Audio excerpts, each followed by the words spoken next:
श्री संजय सिंह जी।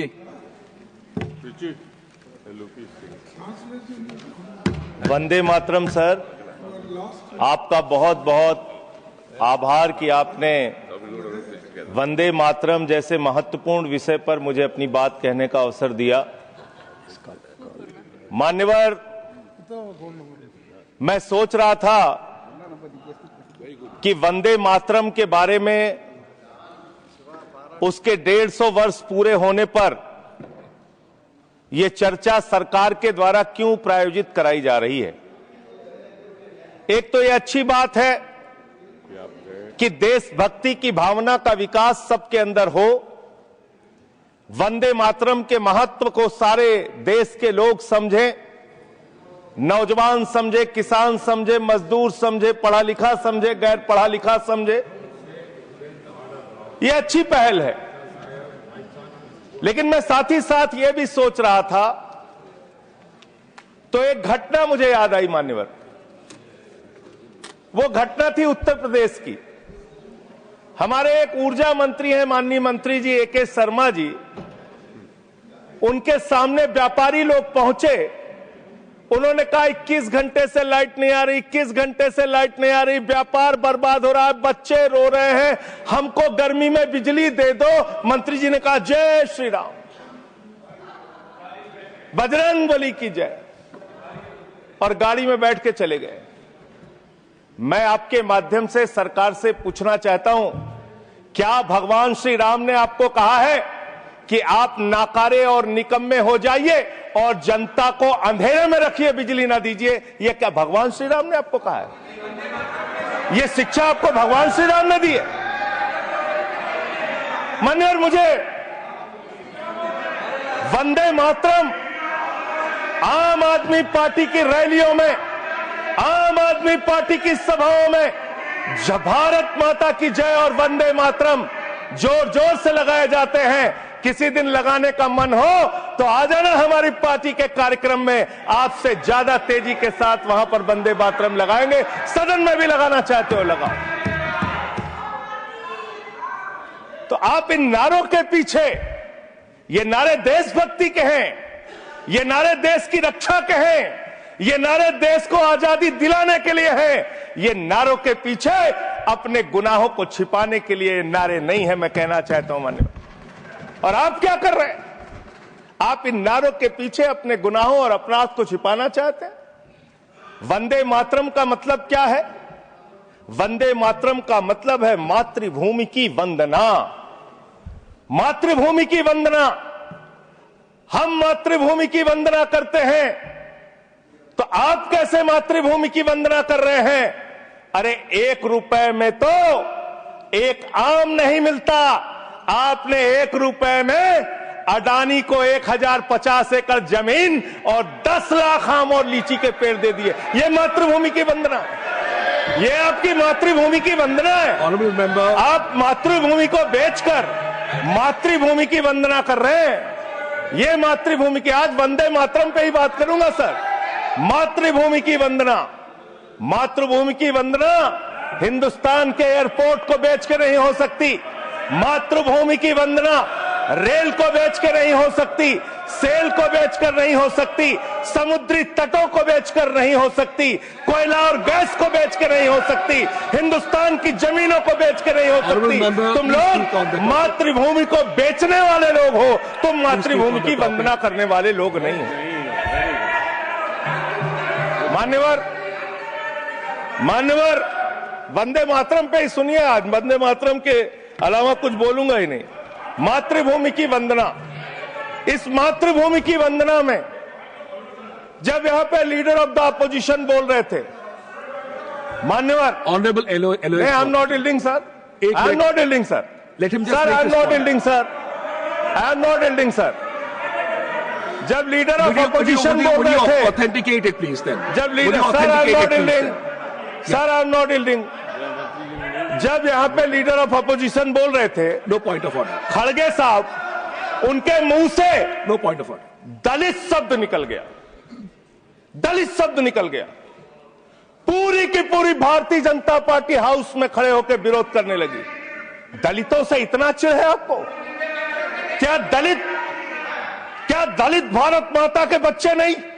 क्या पिछड़े भारत माता के बच्चे नहीं? क्या आदिवासी भारत माता के बच्चे नहीं? अगर दलितों, पिछड़ों, आदिवासियों की बात होगी तो आप विरोध I'll करोगे। have to give it to LOH. आप विरोध I'll have to करोगे। give it to LOH. You are not on the topic. LOH. Just yield a minute. LOH. Sir दो बातें हैं। Please. LOH is on his legs. LOH is on his legs. Sir दो बातें हैं। एक तो हम चाहते हैं कि डिबेट, हेल्दी डिबेट हो, तर्कों के साथ हो। अभी इन्होंने आरोप लगा दिया कि दलितों पर बीजेपी वाले एकदम हल्ला करने लगे। ऑन रिकॉर्ड है, मैंने कहा है दलित के विषय में कि ये हमारे पूज्य हैं, हमारे भाई हैं, ये ऑन रिकॉर्ड है। इस तरीके के स्वीपिंग स्टेटमेंट्स न दें और इस हाउस के माध्यम से देश को गुमराह न करें, नंबर 1। नंबर 2, आपने कहा ये बेच दिया, ये बेच दिया, ये बेच दिया। आई से please authenticate on the floor of the house what ever you have charge. देखिए आज सर बहुत अच्छी बात गृह मंत्री जी भी कह के गए और लीडर ऑफ द हाउस भी कह रहे हैं कि जो कुछ भी मैं बोलूं उसको ऑथेंटिकेट करूं। और मैं आपसे अनुरोध कर रहा हूं सर कि अगर मैं ऑथेंटिकेट ना करूं तो मेरे खिलाफ कार्रवाई की जाए। एक एक चीज मैं ऑथेंटिकेट करूंगा। अगर मैं कोई बात कह रहा हूं तो उसको ऑथेंटिकेट करूंगा। दूसरी बात, शहीद खुदीराम बोस की बात हुई सर, कल उस सदन में चर्चा हुई। हिंदुस्तान के सबसे युवा क्रांतिकारी जिन्होंने फांसी के फंदे को चूमा, वंदे मातरम का नारा लगाया। शहीद खुदीराम बोस, शहीद रोशन सिंह, शहीद राजेंद्र लहड़ी, शहीद अशफाक उल्ला, शहीद राम प्रसाद बिस्मिल, शहीद प्रफुल्ल चाकी, हिंदुस्तान के तमाम क्रांतिकारियों ने जब फांसी के फंदे को चूमा, शहीद आजम भगत सिंह, शहीद सुखदेव, शहीद राजगुरु, सबने वंदे मातरम का नारा लगाया। सबने वंदे मातरम का नारा लगाया। और शहीद खुदीराम बोस को अब आप याद कर रहे होंगे, मैं पिछले 31 साल से 3 दिसंबर को शहीद खुदीराम बोस की जयंती का आयोजन करता हूं। मेरी संस्था का नाम शहीद चंद्रशेखर आजाद के नाम पे है। शहीद खुदीराम बोस हिंदुस्तान के वो क्रांतिकारी थे, जब उनको फांसी के फंदे पे चढ़ाया गया और उनका जब अंतिम संस्कार हुआ तो जो राख उनके अंतिम संस्कार से निकली मान्यवर, उसको बंगाल की माए तावीज बना के अपने बच्चों को पहनाती थी कि ऐसे ही बनना हिंदुस्तान के लिए क्रांतिकारी। यह इतिहास, यह हिंदुस्तान का इतिहास। लेकिन मैं आपके माध्यम से इस सरकार से पूछना चाहता हूं, आपके पुरखे इस वक्त क्या कर रहे थे जब शहीद आजम भगत सिंह वंदे मातरम लगा रहे थे, शहीद सुखदेव वंदे मातरम लगा रहे थे, शहीद राजगुरु वंदे मातरम का नारा लगा रहे थे, शहीद खुदीराम बोस वंदे मातरम का नारा लगा रहे थे। उस वक्त आप क्या कर रहे थे? क्या कर रहे थे आप? वंदे मातरम का नारा लगाकर लोग जेल गए, लाठियां पड़ी उनको। मैं आपके माध्यम से इस सरकार से पूछना चाहता हूं, आरएसएस के 4 लोगों का नाम बताओ जो वंदे मातरम नारा लगा के जेल गए, उनका नाम बताओ आप। 4 लोगों का नाम बताओ आप, अपने 4 पुरखों का नाम आप बताओ। आप नहीं बता सकते क्योंकि आजादी के आंदोलन में आपका कोई इतिहास नहीं, आजादी के आंदोलन में आपका कोई इतिहास नहीं, यही आपकी कुंठा है। तो इसलिए कभी आप कहते हो सरदार वल्लभ भाई पटेल आपके हैं। अरे भैया, सरदार वल्लभ भाई पटेल ने आरएसएस के ऊपर बैन लगाया था, यह रिकॉर्डेड हिस्ट्री है। और जब 18 महीने जेल में रखा गया आरएसएस के लोगों को राष्ट्रपिता महात्मा गांधी की हत्या के अपराध में, जब उनको छोड़ा गया, बैन हटाया गया, तो उसमें शर्त लगाई कि आप राष्ट्रीय ध्वज को मानेंगे, यानी कि आप तिरंगे झंडे को भी नहीं मानते थे। आपने 52 साल तक हिंदुस्तान का तिरंगा झंडा आरएसएस के मुख्यालय पे नहीं फहराया सर, नहीं फहराया। और 3 लोगों ने आरएसएस के मुख्यालय पर जब ये झंडा फहराया, उन तीनों के नाम मैं पढ़ रहा हूं, विजय, उन्मत, दिलीप, इन तीनों लोगों के खिलाफ आरएसएस ने एफआईआर दर्ज कराई। किस अपराध में? कि हमारे दफ्तर में तिरंगा क्यों फहरा दिया। और कितने साल तक मुकदमा लड़े? 13 साल तक मुकदमा लड़े। यह है आपकी असलियत। आप तिरंगे का विरोध करते हैं, भारत के राष्ट्रीय ध्वज का विरोध करते हैं। जो लोग तिरंगे और राष्ट्रीय ध्वज का विरोध कर सकते हैं, वो भारत माता के सच्चे सपूत नहीं है, वो नहीं है हमारे निगाह में। और मैं आपको बताता हूं sir,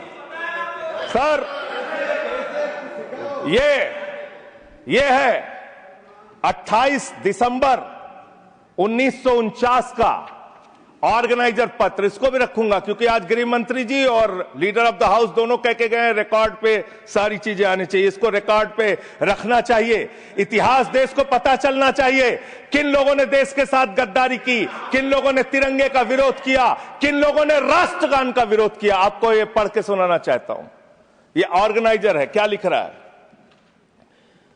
what is the moral sanction behind government's choice of Jan Gana Man, except that it can be made an item of entertainment. आप राष्ट्रगान का विरोध कर रहे हैं, आप भारत के राष्ट्रगान का विरोध कर रहे हैं, आपके मुख्य पत्र में भारत के राष्ट्रगान का विरोध लिखा गया है। इसके लिए भारत के प्रधानमंत्री को और पूरी की पूरी भारतीय जनता पार्टी को, जो अपने आप को आरएसएस को अपना आदर्श मानती है, पूरे देश से माफी मांगनी चाहिए। ये रिकॉर्ड पे लाऊंगा सर, इसको रख लीजिएगा, ये रिकॉर्ड पे रखा जाए। मान्यवर, फिर से बोल दे रहा हूं, 28 दिसंबर 1949 ऑर्गेनाइजर अखबार जो आरएसएस का मुख्य पत्र है, और इस आरएसएस के मुख्य पत्र में फिर से लिख दे रहा हूं, फिर से पढ़ दे रहा हूं क्या लिखा हुआ है। What is the moral sanction behind government's choice of Jan Gana Man?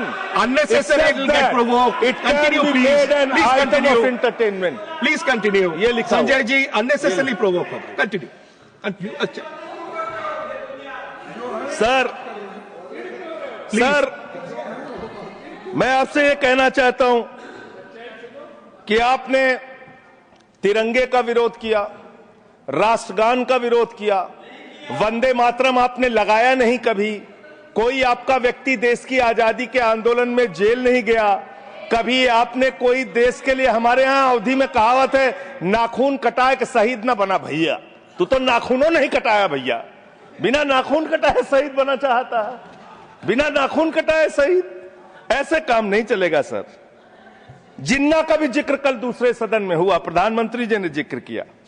जिन्ना के साथ आपके कितने गहरे और मधुर संबंध थे, क्या इस देश के लोगों को पता है? नहीं पता, मैं बताता हूं। श्यामा प्रसाद मुखर्जी जी फजलुल हक की गवर्नमेंट में फाइनेंस मिनिस्टर थे, और फाइनेंस मिनिस्टर रहते हुए उन्होंने अंग्रेज गवर्नर को चिट्ठी लिखी थी। Shyama Prasad followed this and told Governor Herbert the administration of the Bengal province should be carried on in such a manner that in spite of the best efforts of the Congress, this Quit India movement will fail. ये चिट्ठी लिखी है। आपने भारत छोड़ो आंदोलन के खिलाफ आपके नेता, जनसंघ के पहले राष्ट्रीय अध्यक्ष और तत्कालीन गवर्नमेंट में जो वित्त मंत्री थे, उन्होंने चिट्ठी लिखी अंग्रेज गवर्नर को और कहा कि भारत छोड़ो आंदोलन, जो हिंदुस्तान के क्रांतिकारियों का आंदोलन था, जो देश की आजादी का आंदोलन था, वो आंदोलन कुचल देना चाहिए, खत्म कर देना चाहिए। ये है रिकॉर्डेड हिस्ट्री आपकी, ये आपको, आपके बारे में पूरे देश को पता रहना चाहिए। अब जिन्ना, हाँ, इसको भी सभा के पटल पर रखूंगा। जिन्ना और आपके रिश्ते क्या थे? कितने मधुर रिश्ते थे। एक राज्य में सरकार नहीं बनाई मान्यवर इन्होंने, नॉर्थ वेस्ट फ्रंटियर, सिंध प्रांत, और फजलुल हक की गवर्नमेंट। फजलुल हक वो शख्स है जो पाकिस्तान बनने के बाद वहां की सरकार का गृह मंत्री बना। आपके रिश्ते उन लोगों के साथ थे, ये देश को पता होना चाहिए। इसलिए आप किसी को भी देशभक्ति का प्रमाण पत्र बांटने का काम मत कीजिए। आप वंदे मातरम लगाने का काम कर रहे हैं और देश की सुरक्षा के साथ खिलवाड़ कर रहे हैं। आप भारत की सेना को 4 साल के अग्निवीर पे लेके आ गए, जो हिंदुस्तान की सीमा की सुरक्षा करने वाले हैं, जो वंदे मातरम का नारा लगाते हैं हमारे जवान, हमारे सैनिक, जो -50 डिग्री टेम्परेचर में सियाचिन में और +50 डिग्री टेम्परेचर में जैसलमेर में भारत की सीमाओं की रक्षा करते हैं, इस मातृभूमि की रक्षा करते हैं। उनके पीठ में छुरा मारने का काम आपने किया, उनकी नौकरी 4 साल की कर दी अग्निवीर की। आपको मातृभूमि से प्यार है, आप देशभक्ति की बात करेंगे, आप देशभक्ति की बात कर रहे हैं। अरे मैंने साइकिल चोर सुना था, लॉकेट चोर सुना था, स्कूटर चोर सुना था, मैंने सुना था तमाम तरह के चोर होते हैं। आप लोग तो वोट चोर निकल गए हिंदुस्तान के अंदर। वोट चोर, 3 करोड़ वोट उत्तर प्रदेश में 3 करोड़ वोट की चोरी करने जा रहे हैं। कल की मीटिंग में पता चला 17.5% वोट उत्तर प्रदेश में काटे जाएंगे। आप ये कर रहे हैं, ऐसे लोकतंत्र को मजबूत करेंगे? ऐसे आप मातृभूमि की सेवा करेंगे? ऐसे आप मातृभूमि की वंदना करेंगे? मान्यवर, मैं आप लोगों से सिर्फ इतना कहना चाहता हूं मान्यवर आपके माध्यम से कि हमने फिल्मों में सीन देखी है, डाकू लोग आते हैं जय भवानी जय भवानी जय भवानी कह के और वो गांव का गांव लूट के चले जाते हैं। जय भवानी कह के गांव का गांव लूट के चले जाते हैं। हम इस देश के अंदर किसी भी सरकार को वंदे मातरम और भारत माता की जय लगाकर देश को लूटने की इजाजत नहीं देंगे। वंदे मातरम लगाएंगे, भारत माता की जय लगाएंगे, जय हिंद भी कहेंगे, राष्ट्रगान भी कहेंगे, वंदे मातरम भी गाएंगे, लेकिन देश के साथ गद्दारी और धोखेबाजी नहीं करने देंगे। आपको नहीं करने देंगे। ये देशभक्ति के नारे हैं, ये देशभक्ति के नारे हैं। आप बेरोजगारी पे बात नहीं करना चाहते, महंगाई पे बात नहीं करना चाहते, दलितों का मंदिर में प्रवेश वर्जित है, कहीं उनको रोका जा रहा है, उस पर बात नहीं करना चाहते, पिछड़ों का शोषण हो रहा है, उस पर बात नहीं करना चाहते। आपने मातृभूमि की सेवा यह की है कि आज हिंदुस्तान के ऊपर 200 लाख करोड़ रुपए का कर्जा है, 200 लाख करोड़ रुपए का कर्जा। आपने हिंदुस्तान को आज इस स्तर पे पहुंचाने का काम किया है। और दूसरी बात मैं पूछना चाहता हूं आपके माध्यम से मान्यवर, इस देश में मजदूर भी हैं, किसान भी हैं, आदिवासी भी हैं, दलित भी हैं, पिछड़े भी हैं, सवर्ण भी हैं, सब में अनपढ़ है, सब में भारी संख्या है जो पढ़े लिखे नहीं है, जिनको संस्कृत का ज्ञान नहीं है, जो नहीं पढ़ सकते वंदे मातरम। तो आप उनको कह रहे हैं कि वो देशभक्त नहीं है। मैं आपके माध्यम से कहना चाहता हूं, वो देश को लूटने वाले अडानी जैसे पूंजीपतियों से ज्यादा बड़े देशभक्त हैं, जो अपने बच्चों के लिए श्रम करते हैं, मजदूरी करते हैं, कुली का काम करते हैं और अपने बच्चों का पेट भी पालते हैं, देश की भी सेवा करते हैं। वो आपसे ज्यादा देशभक्त हैं। उनकी देशभक्ति को आप इससे चेक करने का काम मत कीजिए, उससे परीक्षा करने का काम मत कीजिए। मान्यवर, मैं अंत में एक और बयान आया, उसका जिक्र करके अपनी बात को खत्म करूंगा। अभी एसआईआर की प्रक्रिया के तहत उत्तर प्रदेश के मुख्यमंत्री ने कहा कि डिटेंशन सेंटर बनाए जाएंगे। 80 लाख लोगों के वोट आपने बिहार में काट दिए, वहां कितने घुसपैठिए मिले आपको? अरे भाई, ये भी मातृभूमि की बात हो रही है। आप लोग चाहते हैं बांग्लादेशी यहां पे आ जाएं, मातृभूमि को सुरक्षा को खतरा हो जाए? आपको तो चिंता वही है ना, वही तो बात कर रहा हूं। कितने बांग्लादेशी घुसपैठिया मिले? कितने बांग्लादेशी घुसपैठिया मिले? कितने बांग्लादेशी घुसपैठिया मिले? मात्र 315, जिसमें नेपाल के बाकी लोग सिर्फ 78 मुसलमान मिले। वहां 80 लाख लोगों के आपने वोट काट दिए। अब आप कह रहे हैं उनको डिटेंशन सेंटर में रखेंगे। उनको डिटेंशन सेंटर में आप रखेंगे जो हिंदू हैं, जिनके जो पूर्व आईएएस हैं। आप इस देश का सिर्फ माहौल बिगाड़ना चाहते हैं। आप इस देश को सिर्फ नकली नारों के पीछे सिर्फ आप अपने आप को छिपाना चाहते हैं। वंदे मातरम देशभक्ति का नारा है, भारत माता की जय देशभक्ति का। हां, दिल्ली में तो काटोगे ही आप, ठीक ही कह रहे हो, पहले से ही नियत बता दिया। दिल्ली की हालत तो कर दी आपने। अरे इसमें क्या लिखा हुआ है? इसमें क्या लिखा हुआ है? सुजलाम सुफलाम, सुजलाम सुफलाम, शुद्ध जल शुद्ध फल और मधुर वाणी।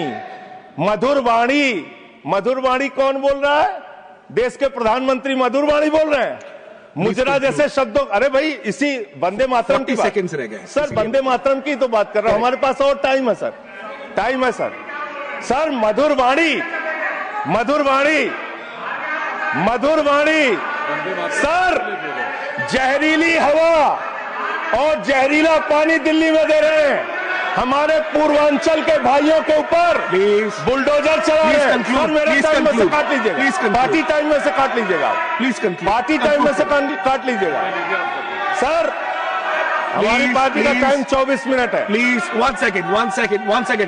Delhi Sanjay ji, one Delhi second, को आपने- one second, honorable अभी 10 members, महीने- honorable अरे बैठ जाओ, members, one बच्चों second. शांत हो जाओ। माननीय संजय जी, बच्चों माननीय शांत- संजय जी, माननीय संजय बच्चों जी, शांत। कंक्लूड करिए, आपका सर, समय खत्म अरे हो रहा मैं है। चौ- It'll sir, continue. 24 Please, minute मेरा please, टाइम है। Please, मैं अपने माननीय time- Neeraj ji, please, he's concluding. Please conclude. 10 seconds, sir. Please conclude. आपका समय समाप्त हो गया। सर, मेरी पार्टी का समय 24 मिनट है। ठीक है। मेरी पार्टी का समय 24 मिनट है। और कोई स्पीकर नहीं है आपके? स्पीकर एक और है, उनमें से आप काट लीजिएगा समय। मैं कह रहा हूं Conclude करिए, ना, conclude. हाँ, ये हमारा अधिकार है, पार्टी का अधिकार है। तो मान्यवर, 10 महीने में आपने दिल्ली की वो हालत कर दी, जहरीली हवा यहां पर आने लगी। दिल्ली को आपने दुनिया का सबसे प्रदूषित शहर बना दिया। बच्चों शांत हो जाओ, बच्चों शांत, बच्चों हल्ला मत करो, शांत हो जाओ। Conclude. I've given you enough. अरे एक Conclude मुख्यमंत्री करिए। इन्होंने बनाया है। Conclude करिए। सर, एक मुख्यमंत्री बनाया इन्होंने। Please, खत्म कर रहा हूं। please. एक मुख्यमंत्री बनाया है जिसको ये नहीं मालूम कि AQI होता क्या है। Conclude करिए। वो टेम्परेचर बता रही है। ये हालत है। Thank you. तो इसलिए मैं अंत में इन्हीं लाइनों के साथ कि पहले ये तय करो कि वफादार कौन है। ये वक्त तय करेगा कि गद्दार कौन है। ये वक्त तय करेगा कि गद्दार कौन है। पहले Thank ये you. तय करो कि वफादार कौन है। ये वक्त तय करेगा कि गद्दार कौन है। वंदे Thank you. Vande Thank you. Vande Thank you. वंदे वंदे वंदे वंदे वंदे। कोई बीजेपी वाला वंदे मातरम नहीं लगाया।